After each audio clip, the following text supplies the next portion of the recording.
One way to improve customer lifetime value is to improve pricing. But pricing improvements can be among the most challenging tasks faced by organizations today.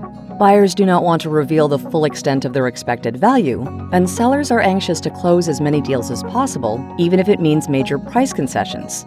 As such, let's look at an example of how Varicent revenue intelligence capabilities can help an organization understand its discounting practices to identify where discounting is necessary and where it's not. To understand pricing, we've built a model in our Revenue Intelligence workbench that gives us a visualization showing 4 customer segments across the bottom and industries along the side.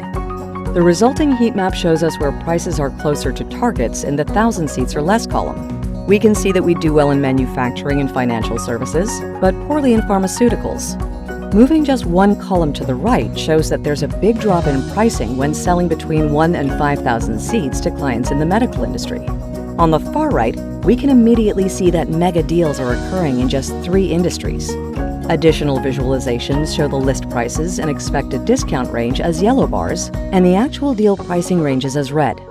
On the top panel, we can see that for deals between 1,000 and 5,000 seats, as well as those with 1,000 seats and below, actual prices are falling well below the target price range.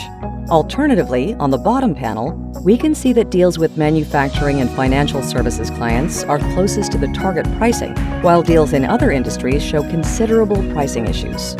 With this analysis and visualization, you can quickly identify where pricing practices need to be quickly addressed.